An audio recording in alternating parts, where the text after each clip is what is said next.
19 জুলাই সোহরাওয়ার্দী উদ্যানের বাংলাদেশ জামায়াতে ইসলামের বিশাল সমাবেশকে সফল করতে ভোলার মনপুরা উপজেলার সকল নেতাকর্মীদের উপস্থিতিতে হাজিরহাটে পথসভা অনুষ্ঠিত হয়েছে। আজ বৃহস্পতিবার বিকেলে হাজিরহাট বাজারের বিভিন্ন পয়েন্ট প্রদক্ষিণ করে এ পথসভা শেষ হয়। উক্ত পথসভায় উপস্থিত ছিলেন মনপুরা উপজেলা জামায়াতের সাবেক আমির হাফেজ মাওলানা রফিকুল ইসলাম সাহেব, বর্তমান উপজেলা আমির আমিনুল এহসান জসিম, উপজেলা সেক্রেটারি ও হাফেজ মাওলানা মতিউর রহমান নিজামী সহ বিভিন্ন নেতৃবৃন্দ।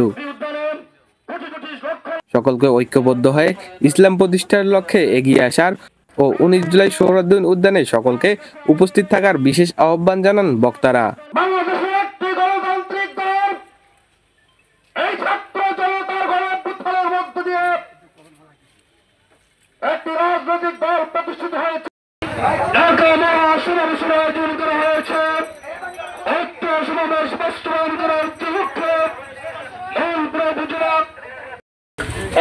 স্বাধীনতার যুদ্ধ করে আমরা একটা দেশ, একটি পতাকা ছিনিয়ে নিচ্ছি।